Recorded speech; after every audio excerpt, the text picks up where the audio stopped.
Good morning students. आज का जो हमारा टॉपिक है वो है नोवेनेजल संलग्न। हेलो, हाँ, गुड मॉर्निंग स्टूडेंट। आज का हमारा जो टॉपिक है वो है नोवेनेजल संलग्न।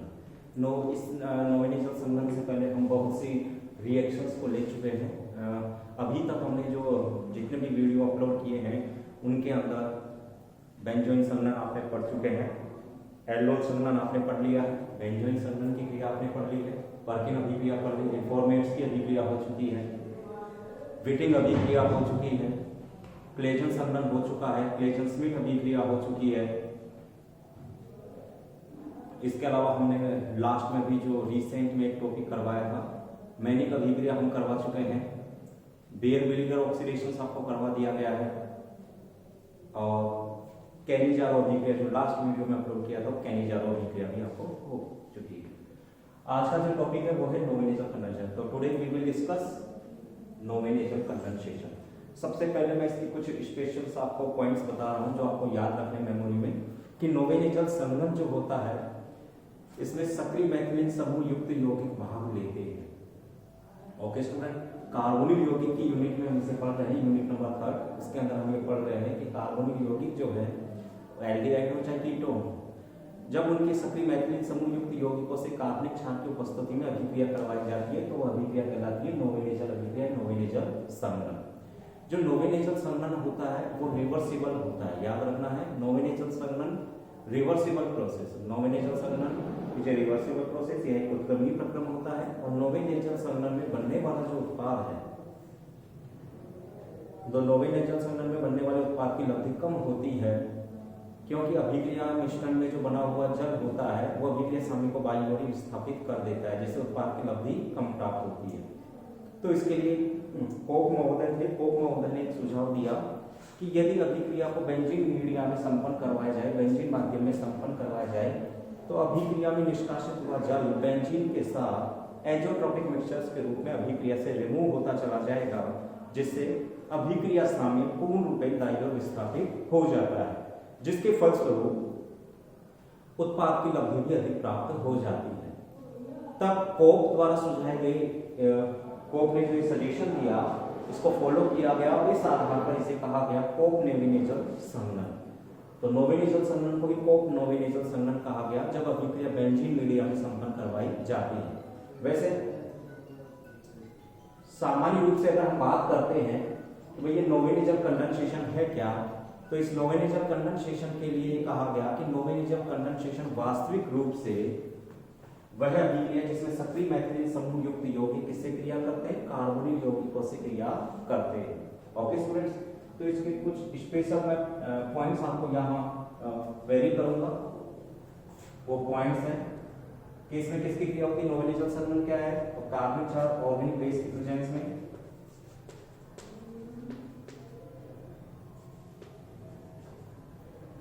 ऑर्गेनिक बेस की उपस्थिति में कार्बोनिक कंपाउंड्स की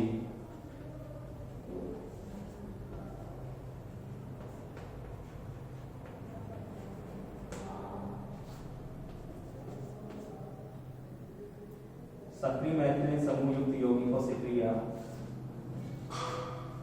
टोटली आपको दिक्कत होगी, आप हिंदी में डिस्क्राइब कर देता हूं।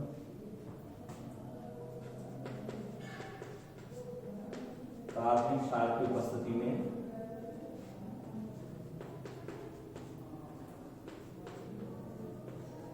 कार्बनिक क्षार की उपस्थिति में कार्बोनिल यौगिकों की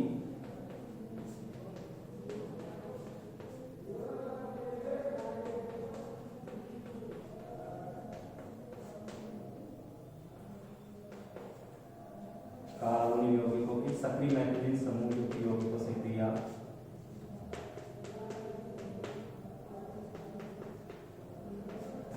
सक्रिय मैथिलीन समूह युक्त यौगिकों से क्रिया ही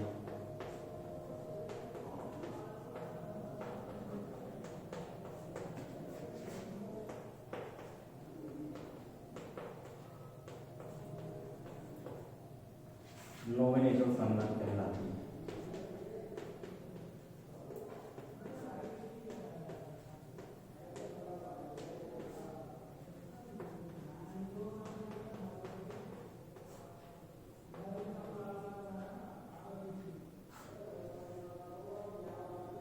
ओके स्टूडेंट्स, कार्बनिक क्षार की उपस्थिति में कार्बोनिल यौगिकों की सक्रिय मैथिलीन समूह युक्त यौगिकों से क्रिया ही क्या कहलाती है? नॉमिनेशन संघनन कहलाती है। पॉइंट्स आपको याद रखना है। और सेकेंडली पॉइंट क्या है? यह तो आपको बताया दिया किसकी प्रेजेंस में होती है? ऑर्गेनिक बेस की प्रेजेंस में होती है। कार्बोनिल यौगिकों की सक्रिय मैथिलीन युक्त यौगिकों से क्रिया ही नॉमिनेशन संघनन कहलाती है। संघनन की इस प्रक्रिया में क्या प्राप्त होते हैं? असंतृप्त उत्पाद प्राप्त होते हैं, याद रखना है। संघनन की इस प्रक्रिया में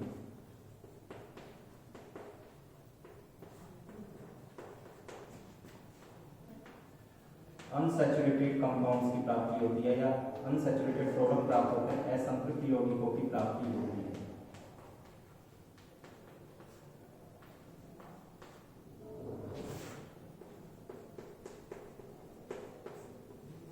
असंतृप्त यौगिकों की प्राप्ति होती है। ओके स्टूडेंट्स, तो संघनन की इस प्रक्रिया में क्या होगा? अनसैचुरेटेड कंपाउंड्स की प्राप्ति होंगे, असंतृप्त यौगिकों की प्राप्ति होती है।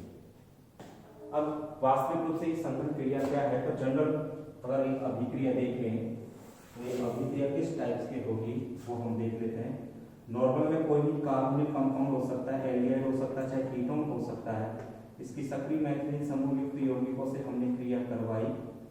ये सक्रिय मैथिलीन समूह यौगिक हो सकते हैं, तो इनकी प्रोसेसिंग से ऑर्गेनिक बेस की प्रेजेंस में क्रिया करवाई। लाइक एज मैंने ले लिया पेरिडीन, तो पेरिडीन की प्रेजेंस में मान लीजिए मैंने क्रिया करवा दी, XYZ कोई भी ले सकते हैं। तो उसकी उपस्थिति में क्या हो जाएगा? यहाँ से लॉस होगा H2O का संघनन के प्रोसेस में, और कंपाउंड क्या बन जाएंगे? असंतृप्त उत्पाद प्राप्त हो जाएंगे। ओके स्टूडेंट, अब असंतृप्त उत्पाद कुछ भी हो सकता है क्योंकि सक्रिय मैथिलीन समूह युक्त यौगिकों से हमें क्रिया करवानी है। ओके, तो यहाँ कुछ भी हो सकता है जिसके द्वारा इसका फॉर्मेशन होगा। मैंने यहाँ कंपाउंड कौन सा लिया था? COO and then COO। मैंने यहाँ एक कंपाउंड काम में लिया था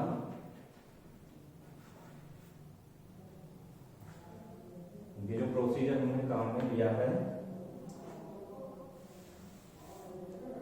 इस प्रोसीजर को भी बता रहे हैं। इस प्रोसीजर में क्या काम में लिया? मैंने कार्बोनिल कंपाउंड के साथ काम में लिया था। मैंने कोई डाईएथिल मेलेमेंट कंपाउंड काम में लिया था। सक्रिय मैथिलीन समूह युक्त यौगिक है, उसको मैंने काम में लिया। डाईएथिल मेलेमेट को कार्बोनिल यौगिक के साथ अभिक्रित करवाया, तो उसका असंतृप्त उत्पाद प्राप्त होगा।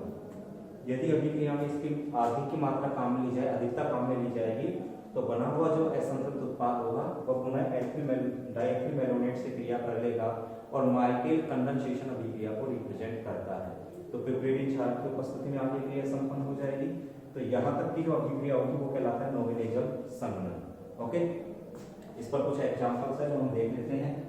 ये एक जनरल एग्जांपल था, अब हम इसमें कुछ एग्जांपल्स को देख लेते हैं।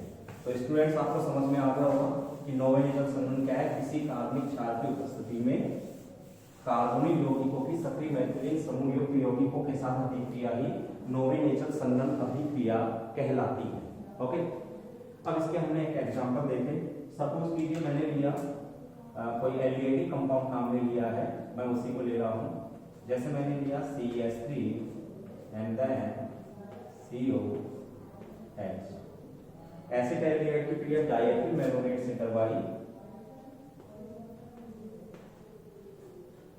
COO C2H5 and then COO C2H5। जब डाईएथिल मेलोनेट से इसकी क्रिया करवाएंगे पिरीडीन क्षारक की उपस्थिति में C5H5N, पिरीडीन क्षारक की उपस्थिति में इसकी क्रिया करवाएंगे तो क्या प्राप्त होगा? वाटर मॉलिक्यूल यहाँ से रिमूव हो जाएगा। क्या निकल गया? यहाँ से निकल जाएगा वाटर मॉलिक्यूल रिमूव। संघनन का प्रक्रम है। तो जब एसिड एल्डिहाइड की क्रिया या एथिलीन की क्रिया डाईएथिल मेलोनेट की तुल्यांकी मात्रा के साथ करवाते हैं पिरीडीन कार्बनिक क्षार की उपस्थिति में, तो पिरीडीन कार्बनिक क्षार की उपस्थिति में डाईएथिल मेलोनेट व एसिड एल्डिहाइड की तुल्यांकी मात्राओं को अभिक्रित करवाए जाने पर प्रोडक्ट क्या बनता है? असंतृप्त उत्पाद प्राप्त होता है। एक असंतृप्त एस्टर प्राप्त होंगे। देखिएगा क्या प्राप्त हो रहा है? CH3CH। अब चूंकि H2 निकल गया तो क्या आ गया? Carbon carbon Br1 multiple bond आ गया, and then COO C2H5 and then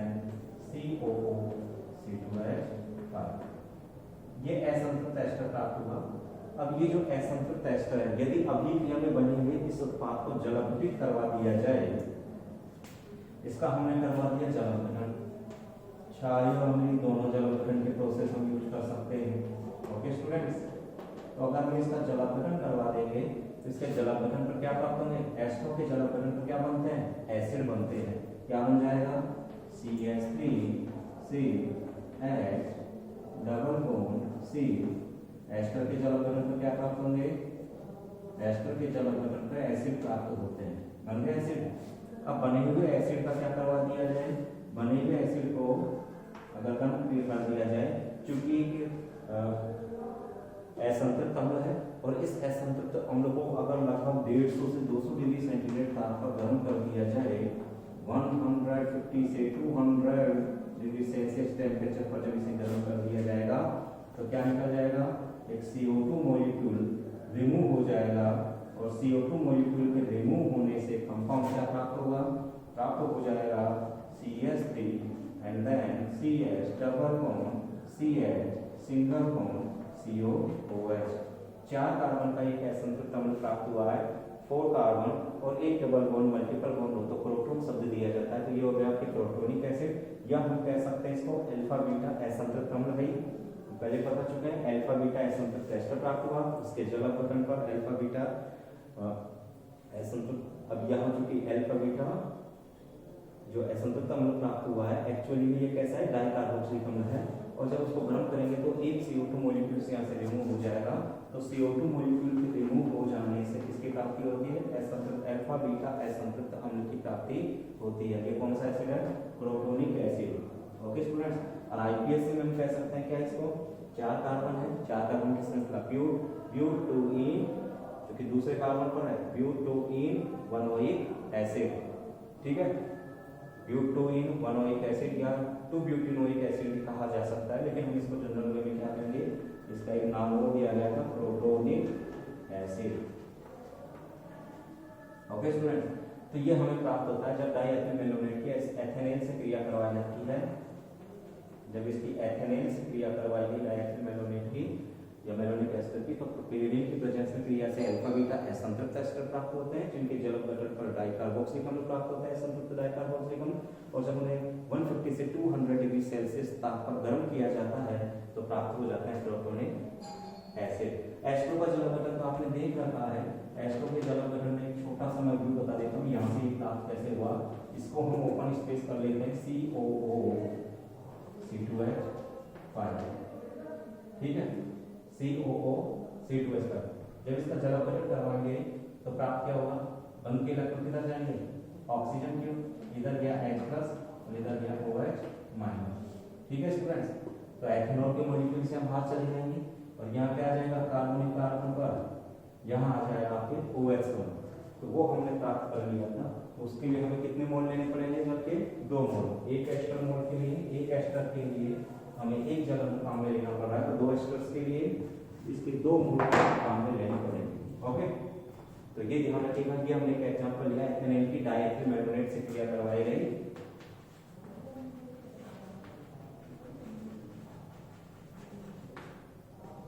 तो कंपाउंड प्राप्त हुआ, पिरिडीन की प्रेजेंस में क्रिया करवाई गई, तो यहाँ असंतृप्त एस्टर्स प्राप्त होते हैं, अल्फा बीटा असंतृप्त डाइएस्टर्स, और ये प्रक्रिया कहलाती है नोविनेजल संघनन, और नोविनेजल संघनन से प्राप्त उत्पाद को अगर जलावृत करवाकर गर्म किया जाए तो अंतिम उत्पाद के रूप में अल्फा बीटा असंतृप्त अम्ल भी प्राप्त होते हैं।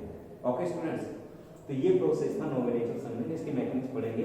अब इसमें ध्यान रखिएगा डाइएथिल मेलोनेट केवल मात्र किससे क्रिया करता है, डाइएथिल मेलोनेट केवल एल्डिहाइडों के साथ ही संघनित होता है, कीटोनों के साथ संघनित नहीं होता। तो कीटोन अगर हम एग्जांपल काम में लेंगे तो उसके साथ क्या होगा, तो सपोज कीजिए ये हम यहाँ से हटा रहे हैं पूरा प्रोसीजर,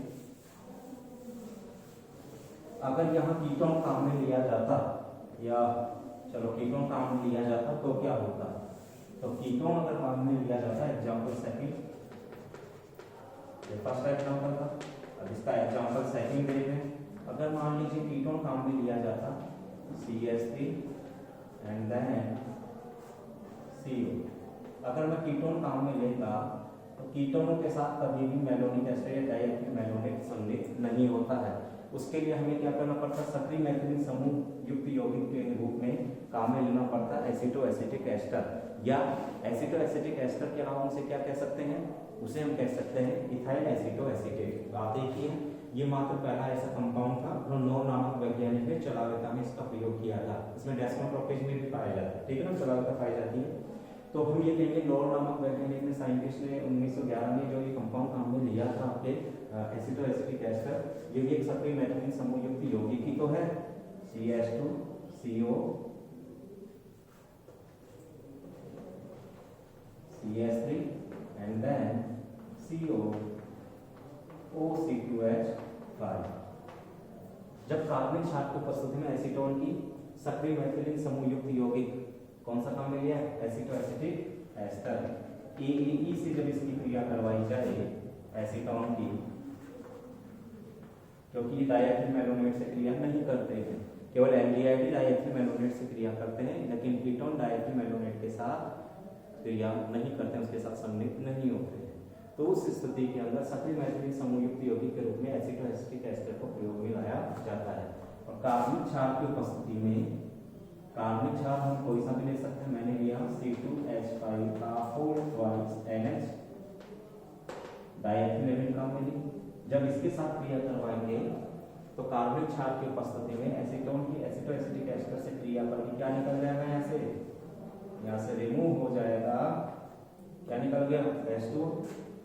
तो H2 जब निष्कासित हो गया तो कार्बन कार्बन बॉन्ड फॉर्मेट होगा, कंपाउंड क्या बनेगा, असंतृप्त उत्पाद प्राप्त होगा, CH3 CH3 C double bond C and then CO CH3, और यहाँ जाएगा CO OC2H5। अब इसका क्या करवा देंगे, इसका जल अपघटन करवा दिया जाएगा हाइड्रोलाइसिस प्रोसेस क्षार के द्वारा, ठीक है। तो इसका प्रोसेस करवा दिया गया, इसका जल अपघटन करवा दिया गया, तो इसका जल अपघटन प्रोसेस होगा, हाइड्रोलाइसिस प्रोसेस करवा रहे हैं।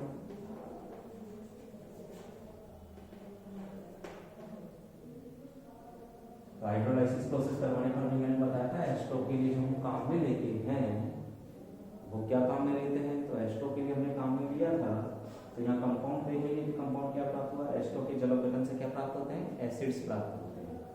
यहाँ भी हमने करवाया कि यहाँ क्या होगा, जब इसका भी जल अपघटन करवाएंगे, क्योंकि हमने काम क्या लिया, एसिटो एसिटिक एस्टर, और इनका जब जल अपघटन करवाया गया तो प्रोडक्ट क्या प्राप्त होगा, ये हमें देखना पड़ेगा।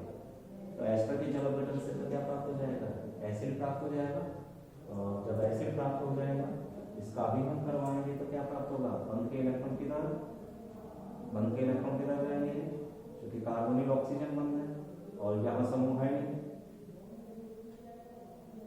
तो इस समूह का अभी जब जल अपघटित करवाएंगे तो यहाँ भी डाइकार्बोक्सिलिक अम्लों की प्राप्ति होती है, और बने हुए डाइकार्बोक्सिलिक अम्लों को जब गर्म करेंगे तो भी यहाँ प्रोडक्ट्स के रूप में प्राप्ति होगी। ओके स्टूडेंट, तो यहाँ सबसे पहले इसका जल अपघटन करवाएंगे। जल अपघटन पर क्या प्राप्त होते हैं, एस्टो के जल अपघटन पर एसिड्स प्राप्त होते हैं। तो यहाँ कंपाउंड प्राप्त हो जाएगा CH3 single bond C, CH3 double bond C, and then यहाँ पर आ जाएगा COOH एंड देन COOH। अब इसका क्या करवा देंगे, बनेंगे जो उत्पाद होंगे, क्योंकि जल अपघटित उत्पाद का अब क्या करवाएंगे, जल अपघटित उत्पाद का जब गर्म कर देंगे 150 से 200 डिग्री सेल्सियस टेम्परेचर पर, तो 150 से 200 डिग्री सेल्सियस यानी उच्च ताप पर गर्म करने पर क्या निकल जाएगी, यहाँ से CO2 रिलीज हो जाएगी, और CO2 के रिलीज होते ही कंपाउंड क्या प्राप्त होगा, कंपाउंड प्राप्त हो जाएगा यहाँ पे CH3 double bond CH single bond COOH। यहाँ प्राप्त हो जाएगा बीटा मेथिल क्रोटोनिक एसिड है, जो प्रोडक्ट प्राप्त हो गया बीटा मेथिल क्रोटोनिक एसिड, या इसको कहा गया तीसरे नंबर के कार्बन 3-मेथिल ब्यूटोइन बनोइक एसिड। ओके स्टूडेंट्स, तो ये हमें प्राप्त हो गया। तो ये था एसीटोन की जब एसिटो एसिटिक एस्टर से क्रिया करवाई है। अब बात करते हैं, एग्जाम्पल चेंज कर लेते हैं। एग्जाम्पल था क्रिया मैं सबकी बताऊंगा। अब हमने लिया एग्जाम्पल नंबर 3 एग्जाम्पल जो थर्ड लिया, इस एग्जाम्पल में भी हम देखते हैं, ये मैंने सेकंड एग्जाम्पल लिया एसीटोन की, एग्जाम्पल चेंज कर दिया था एसीटोन एसिटिक एसिड से। अब एक तीसरा एग्जाम्पल हमने फिर चेंज कर दिया। मान लीजिए एसीटोन हमने काम में लिया है, ओके स्टूडेंट्स, एसीटोन हमने काम में लिया है, लेकिन काम में साथ में क्या लिया मैंने, यहाँ पर मैंने एथिल साइनो एसीटेट भी काम में लिया है, ये लीजिए CnCO2H5 एथिल साइनो एसीटेट। अब कार्बनिक क्षार मैंने ले लिया डाइमेथिलेनिन, कोई सा ले सकता हूँ, तो डाइमेथिलेनिन का मैं ले लिया कार्बनिक क्षार के रूप में। जब कार्बनिक क्षार की उपस्थिति में तो पिरीडीन भी काम में ले सकते हैं, कोई जरूरी नहीं, ये भी तो कार्बनिक क्षार है। तो जब कार्बनिक क्षार की उपस्थिति में एथाइल साइनो एसीटेट की एसीटोन के साथ क्रिया करवाई जाए तो कंपाउंड संगठित उत्पाद के रूप में असंतृप्त एस्टर्स प्राप्त होंगे। तो यहाँ एक स्टेप्स देखते हैं। सबसे पहले क्या बनेगा, यहाँ से निष्कासित हो जाएगा जलन, और जलाणु जो निष्कासित हुआ और प्रोडक्ट क्या प्राप्त होगा, CH3 then CH3 C double bond C and then Cn single bond CO O2H5। Okay students, ये प्राप्त होगा। अब बनेगा उत्पाद का जल अपघटन। साइनाइडों के जल अपघटन से क्या प्राप्त होता है, अम्ल। अरेस्टो के जल अपघटन से क्या प्राप्त होता है, अम्ल। साइनाइडों का पूर्ण जल अपघटन करवाएंगे तो चूंकि आंशिक जल अपघटन पर तो एमाइड्स प्राप्त होते हैं, पूर्ण जल अपघटन पर फर्स्ट ईयर में आपने पढ़ रखा है कि पूर्ण जल अपघटन करवा देंगे साइनाइडों का तो क्या प्राप्त होगा, एसिड, और आंशिक जल अपघटन करवाएंगे तो एमाइड्स प्राप्त होंगे। ठीक है, एस्टो का जल अपघटन करवाते हैं तो एस्टो के जल अपघटन प्राप्त होता है। तो ये एस्टो प्रेजेंस में सारी जल अपघटन करवा दिया हमने। सपोज कीजिए मैंने फिर एसिडिक मीडिया काम में ले लिया, जब इसका हाइड्रोलाइसिस करवाएंगे, जल अपघटन करवाएंगे, इसका भी जल अपघटन करवाया, इसका जल अपघटन करवाएंगे तो प्रोडक्ट क्या प्राप्त होगा, साइनाइडों के जल अपघटन पर एसिड और एस्टो के जल अपघटन पर भी एसिड। प्रोडक्ट प्राप्त होगा CH3 and then C double bond C COOH and then COOH। अब इसको क्या कर दिया, इसको कर दिया हमने गर्म करा, वही 150 डिग्री से लगभग 200 डिग्री सेल्सियस टेम्परेचर मेंटेन कर लिया। जब गर्म करेंगे तो क्या निकल जाएगा, एक CO2 मॉलिक्यूल यहाँ से रिमूव हो जाएगा। कंपाउंड क्या प्राप्त होगा, CH3 double bond CH single bond COOH। इसको हम कहते हैं वही 2-methyl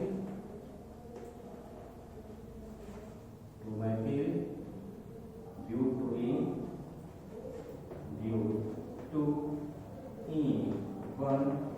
OE एसिड, ये इसका एसिड नेम होगा। तो 2-methyl ब्यूटोइन 1OE एसिड या 2-methyl 2-ब्यूटेनोइक एसिड या बीटा-methyl प्रोटोनिक एसिड के नाम से जाना जाता है। ओके स्टूडेंट्स, ये हो गया आपके एग्जांपल थर्ड। एक एग्जांपल और मैं ले लेता हूं आपके सामने, इससे रिलेटेड जितने एग्जांपल्स हो क्रियाविधि हम एक ऊपर अप्लाई कर देंगे। अब हम लेते हैं कि ये जो अभिक्रिया बताई गई थी, इन अभिक्रियाओं के अंदर हमने एक एग्जांपल और ले लिया है। अब वो एग्जांपल हमने काम में क्या लिया है, एग्जांपल इस तरह का हो सकता है। सपोज कीजिए मैंने लिया बेंजीन काम में लिया, ओके स्टूडेंट्स, CHO और यहाँ ले पैराक्लोरोबेंजीन, और इसकी मैंने क्रिया करवा दी। चूंकि अभी मैं बता ही रहा था कि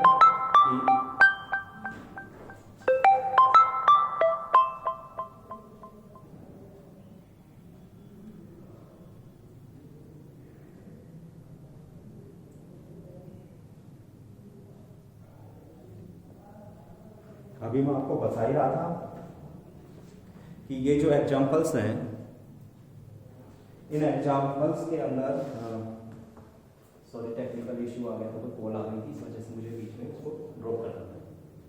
पैरा हमने लिया पैराक्लोरोबेंजीन। अभी मैंने कहा था कि जो डाइएथिल मैलोनेट्स होते हैं या मैलोनेट एस्टर्स, वो सामान्यतः एल्डिहाइड के साथ ही संमिलित होते हैं, कीटोनों के साथ संमिलित नहीं होते। और अगर कार्बोनिल कंपाउंड्स के रूप में कीटोन्स हैं तो हमने यूज क्या क्या किए थे, एक तो यूज किया था एसिटो एसिटिक एस्टर का, और एक लिया था मैंने एथिल साइनो एसीटेट का। ठीक है, अब मैं ये एल्डिहाइड है तो इसके लिए भी मैं एसिटो एसिटिक एस्टर का यूज कर सकता हूँ। ओके स्टूडेंट्स, क्योंकि डायथिल मैलोनेट से क्रिया करेगा, लेकिन इसके लिए मैंने यूज किया कि अगर मैं इसके लिए यूज करूं H2C एंड देन यहां मैं इसके लिए यूज कर लेता हूं aceto acetic ester COCH3 and then COO(C2H5). अगर एसिटो एसिटिक एस्टर की क्रिया करवा देंगे पैराक्लोरोबेंजीन से, जो कि एक एरोमेटिक एल्डिहाइड है,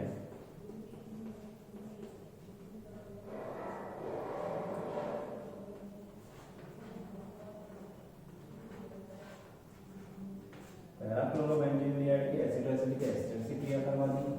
कार्बनिक क्षार हमने कोई भी ले लिया, कार्बनिक क्षार चलो कुछ भी ले लेते हैं, C2H5 का होल ट्वाइस 2 बैलेंस, एक द्वितीयक एमिन काम ले ली कार्बनिक क्षार के रूप में। अब अभिक्रिया में क्या बनेगा, तो अभिक्रिया में मोस्टली हमने क्या बनाया था, सबसे पहले क्या होते हैं संघनिक होंगे, समूह क्रियाकारी अणु संघनिक होंगे, क्या निकलेगा यहाँ से जल अणु निकल गया। जब यहाँ से जल अणु निष्कासित होगा तो संघनिक उत्पाद क्या होगा, असंतृप्त यौगिक होगा, क्या बना ये देखिए, अब बना हुआ जो उत्पाद होगा उसका क्या करवा देंगे हम, उसका करवा देंगे CH double bond C single bond COCH3, बने हुए असंतृप्त उत्पाद का जलावधन करवा दिया जाएगा। ओके स्टूडेंट्स, और इसका जब जलावधन करवाएंगे तो इसके जलावधन उत्पाद के रूप में प्राप्त जो हो जाएगा आपको इस तरह से मिलेगा रिएक्शंस, तो आपको घबराना नहीं है। जलावधन हो गया तो जलावधन जो प्रोसेस होगा हाइड्रोलिसिस प्रोसेस हुआ, इसके जलावधन प्रक्रिया के अंदर क्या होंगे, एस्ट्रो के जलावधन पर किसकी प्राप्ति होती है, एस्ट्रो के जलावधन पर क्या बनते हैं, एसिड्स बनते हैं। देखिएगा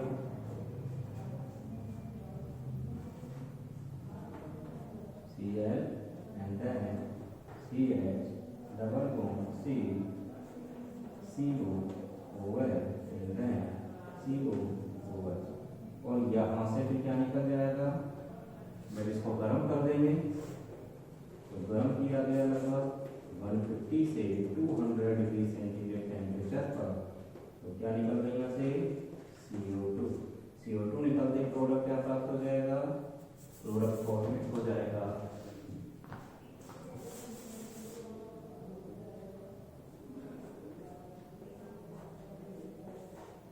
यहाँ प्रोडक्ट फॉर्मेट हो गया CH double bond CH single bond COOH, ये कहलाएगा पैराक्लोरोसिनेटिक एसिड। क्या नाम हो गया इसका,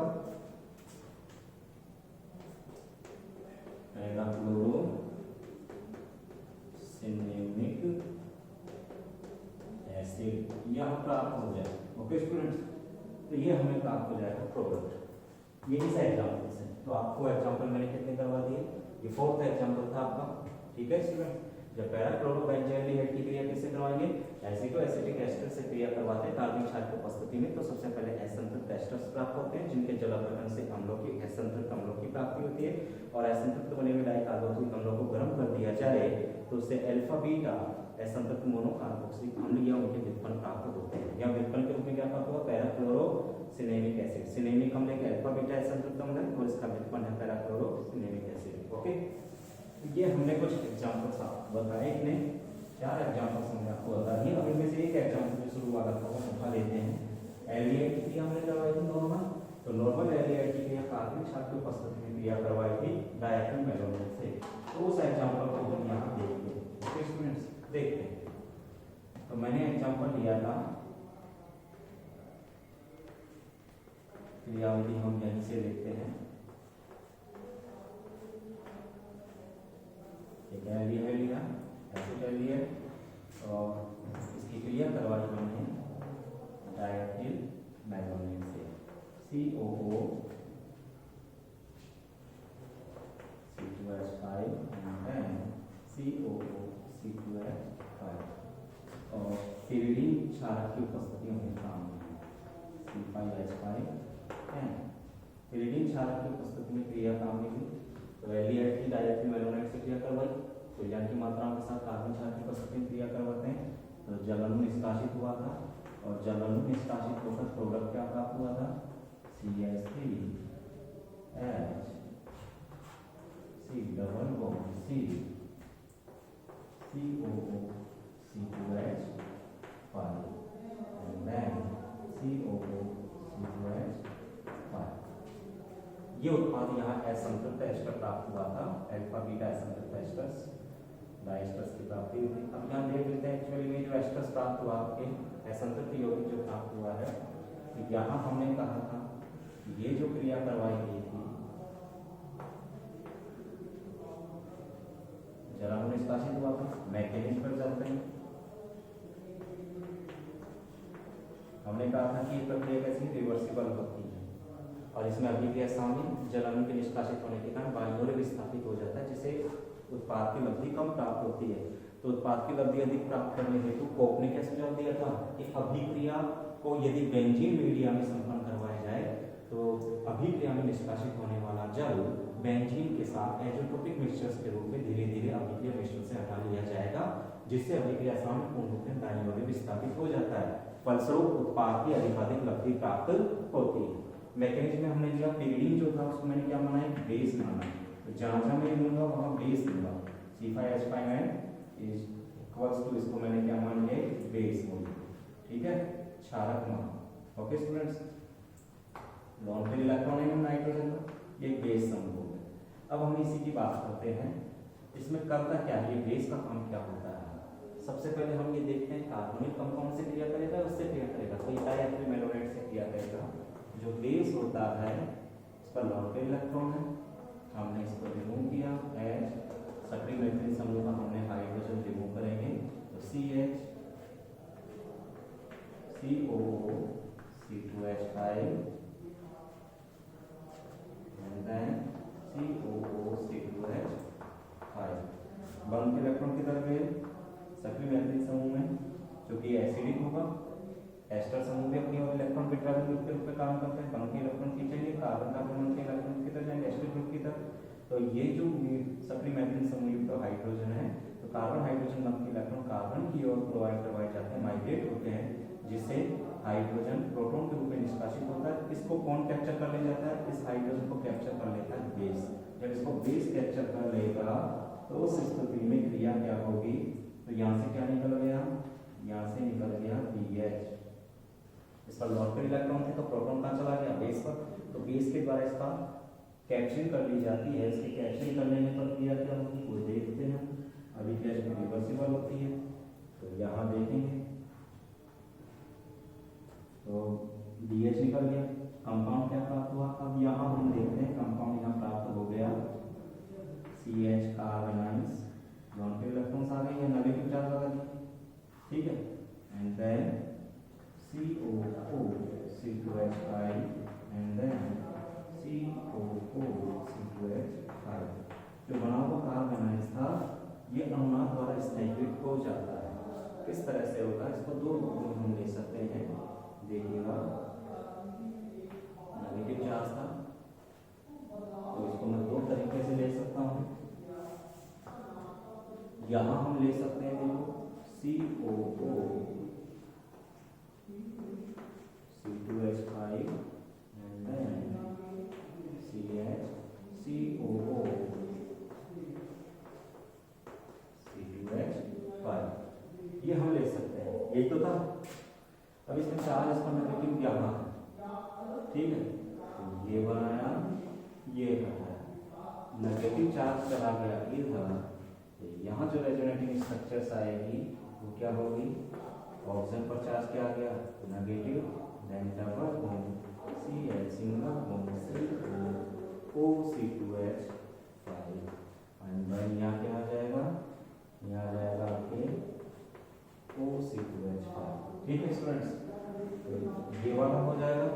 अगर मान लीजिए इधर नहीं जा रहा है, अब हमने कहा ये प्रोसीजर ये यहाँ न जाए और ये किधर चला जाए, तो इसके अंदर आए हुए नाम इसको विस्थापित कर दिया जाता है। कहाँ पर, निकटवर्ती कार्बनिक ऑक्सीजन पर, इसलिए कहलाते हैं इनोलेट्स।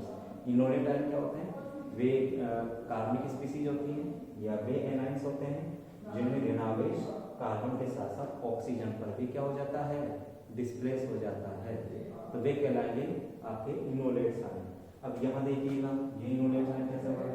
ये बनाया, ये बताया। तो आपकी बार स्ट्रक्चर कौन सी हो सकती है? स्ट्रक्चर हो सकती है आपके C2H5 O CO then CH double bond C single bond 2 then 2 C2H5, ये भी हो सकता है। ओके स्टूडेंट्स, ये भी हो सकता है। तो ये अनुनादी प्रक्रिया रिप्रेजेंट करता है। अनुनादी प्रक्रिया रिप्रेजेंट करने के कारण इन दोनों प्रकार की संरचनाओं में पाया जा सकता है। ओके, ये मैंने दोनों स्ट्रक्चर बता दी इसको। तो चूंकि बना हुआ जो इनोलेट आयन होगा वो अनुनाद द्वारा स्थायीकृत हो जाता है और एक नाभिक स्नेही का भी काम करता है। ओके, तो अब हम इसको यहाँ से रिमूव करते हैं, समझाने के लिए बताया आपको क्यों। अब चूंकि यहाँ से निकल के आ गया था आपके, यहाँ से अभिक्रिया के अंदर चूंकि BH रिमूव हो गया था और यहाँ कार्ब एनाइन फॉर्मेट होते हैं, ये कार्ब एनाइन फॉर्मेट होता है। अब ये कार्ब एनाइन बिहेव न्यूक्लियोफाइल एक नाभिक स्नेही की भांति व्यवहार करता है। तो इसका अटैक कहाँ होता है? इसका अटैक होता है कार्बोनिल कंपाउंड पर। ठीक है स्टूडेंट्स, तो कार्बोनिल कंपाउंड पर क्या अटैक होता है देख लेते हैं। हमने काम में लिया CH3 एंड देन COH। अब इसके पास में किसको लाए हम? इसे काम में लाए, किसे? कार्बन नाभिक स्नेही, कार्बन न्यूक्लियोफाइल कार्बन आयंस है जो बिहेव किसकी तरह करता है? Behave as a carbon nucleophile. एक कार्बन नाभिक स्नेही की तरह इसका व्यवहार दिखाई देता है। जब कार्बन नाभिक स्नेही की तरह से बिहेव करता है तो behave as a carbon nucleophile, और कार्बन न्यूक्लियोफाइल का व्यवहार करने के कारण हम देखते हैं इसको यहाँ पर हम काम में लाए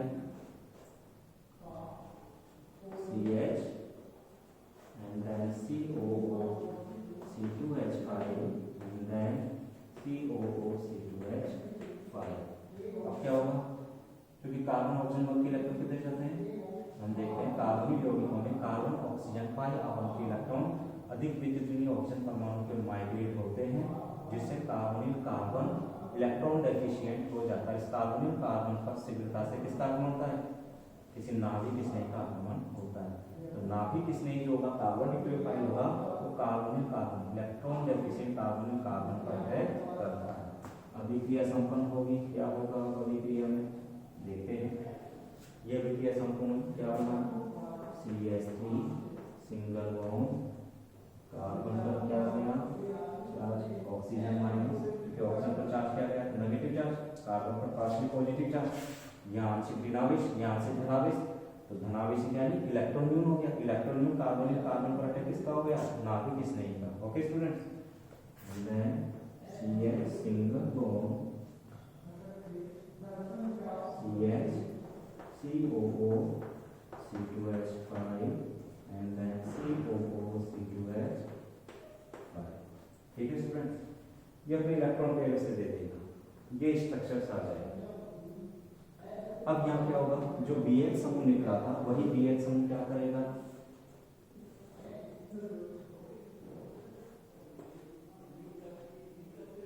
BH समूह निकला था उसको प्रोटोनेटेड बेस को पास में लाएंगे।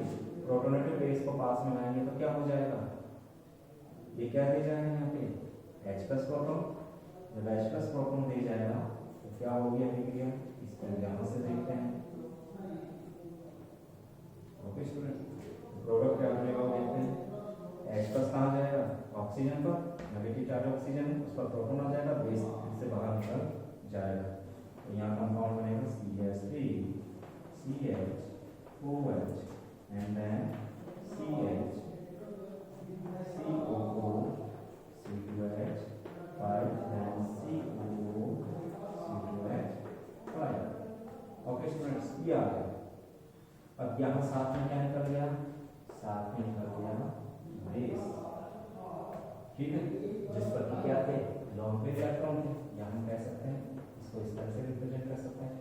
साथ ही यहाँ बेस निष्कासित हो जाएगा। अब क्रिया क्या होगी, जो बेस था अभिक्रिया में निष्कासित हुआ है वही क्रिया में फिर से भाग लेगा, वही अभिक्रिया में फिर से भाग लेगा।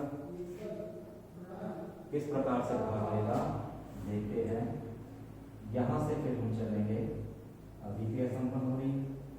अब यहाँ पर जो अभिक्रिया में निष्कासित हुआ था, चलो इसको हटा दिया उसको समझने के लिए, यहाँ से एस्टर्स में आ गए तो बेस से कर लें।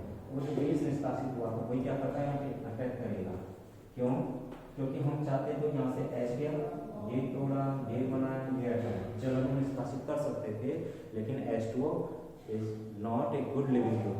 H2O एक उत्तम निष्कासित समूह नहीं है, एक अच्छा लिविंग ग्रुप नहीं है, तो not a good leaving group H2O। और उसकी तुलना में H2O प्लस या OH2 plus is a good leaving group. लेकिन हम यहाँ OH माइनस भी तो निकाल सकते हैं, OH माइनस भी एक अच्छा लिविंग ग्रुप है। यहाँ अभिक्रिया संपन्न क्या हो सकती है वो देखिए, बेस पुनः अटैक कर सकता है। बेस जब अटैक करेगा तो किसे लेगा, यहाँ से हाइड्रोजन को कैप्चर करेगा। इस प्रकार से बंध के जो इलेक्ट्रॉन थे वो बंध के इलेक्ट्रॉन किधर जाएंगे, मतलब सक्रिय मैथिली समूह पर अभी भी क्या है, एक हाइड्रोजन मौजूद है। कार्बन हाइड्रोजन के इलेक्ट्रॉन कार्बन पर आएंगे तो यहाँ से किसको कैप्चर कर गया, ये समूह किसको ले गया, हाइड्रोजन को कैप्चर कर गया, जिससे क्या बन जाएगा CH3 CH OH and then C। अब इस पर चार्ज क्या आ गया, negative, then COO C2H5 and then COO C2H5। क्या निकल गया यहाँ पे, यहाँ पूरा निकल गया BH। ओके स्टूडेंट्स, तो यहाँ पर क्या हो जाएगा, बेस को नेगेटिव चार्ज था तो यहाँ BH यहाँ समूह निष्कासित हो जाएगा। ठीक है, अब बात करते हैं इसकी, तो इसको मैं आगे कर देता हूँ। ये था यहाँ से कैप्चर कर ले जाएगा, और वो जो स्थिति है बना हुआ जो काम करना है इसका, अब वो क्या करेगा, यहाँ से रिमूव करेगा। देखिए ये बनाया और ये हटाया, OH माइनस ये दूसरे बिंदु, और यहाँ से समूह निष्कासित हो जाएगा। ठीक है स्टूडेंट्स, तो क्या निकल गया यहाँ से, OH माइनस निष्कासित हो गया है, और कंपाउंड क्या बना हुआ, CH3 CH double bond C COO C2H5 and then COO C2H5। एक अल्फा बीटा एक्सेप्टर टेस्ट की प्राप्ति, ये पूरी अभिक्रिया कहलाती है नॉमिनेशन संगम अभिक्रिया। ध्यान रखना यही का प्राप्त करना है, अल्फा बीटा एसेंटर टेस्टर से प्राप्त होता है, डायस्टर प्राप्त हो जाएंगे, तो एसेंटर तो डायस्टर की प्राप्ति हो जाएगी, एसेंटर तो यौगिक प्राप्त हो गया। अब अगर अभिक्रिया में बने हुए इस एस्टर्स को और आगे जलपीड़ित करवा दिया जाएगा, गर्म कर दिया जाएगा, तो हमें अम्लों की भी प्राप्ति हो जाएगी। ओके स्टूडेंट्स, यहाँ तक की अभिक्रिया थी नॉमिनेशन संगम अभिक्रिया। उम्मीद करता हूँ यह अभिक्रिया आपको समझ में आ गई होगी कि नॉमिनेशन संगम क्या था। अब उन्होंने यही तो कहा था, अभिक्रिया में कोई जल निष्कासित हो रहा था, हमने शुरुआत में बात की थी, बेस ने क्या किया, बेस ने लिया यहाँ से समूह को, और जलअणु जो निष्कासित हुआ एक्चुअली रूप में कहाँ से गया, वो यहाँ से गया। जो BS था वो क्या करेगा, अब जो अभिक्रिया में मौजूद जो BS था वो किससे, OH माइनस से क्रिया करेगा, और क्रिया करके किसका निर्माण करेगा, देख लेते हैं। यहाँ से H+ प्रोटॉन को कैप्चर करेगा, क्या आ जाएगा बेस, एंड देन यह निकल जाएगा H2। अभिक्रिया में जो ये समूह था, अभिक्रिया में जो ये समूह था, अभिक्रिया में जलाणु निकल रहे हैं, ये जलाणु अगर अभिक्रिया को बेंजीन माध्यम में संपन्न करवाया जाएगा तो ये जल बेंजीन के साथ एजोट्रोपिक मिक्सचर्स के रूप में अभिक्रिया समूह से निष्कासित किए जाएंगे, और अभिक्रिया से इनको धीरे धीरे हटा लिया जाएगा, तो अभिक्रिया समूह पूर्णतः डाइजन विस्थापित हो जाता है। ये सुझाव दिया था कोक ने, इसलिए इस अभिक्रिया को कोक नॉमिनेशन संगम क्रिया भी कहते हैं। क्या कहते हैं इसे कहा जाता है कोक नॉमिनेशन संगम। ये अभिक्रिया तब कहलाएगी क्योंकि कोक नॉमिनेशन संगम अभिक्रिया में ध्यान रखना है। अभिक्रिया कौन से मीडिया में करवाई जाती है, अभिक्रिया को बेंजीन मीडिया में संपन्न करवाया जाता है। अभिक्रिया बेंजीन मीडिया में संपन्न करवाई जाती है, और बेंजीन और जल का जो मिक्सचर होता है, बेंजीन और निष्कासित जल का जो मिक्सचर है, ये कहलाता है एजोट्रोपिक मिक्सचर।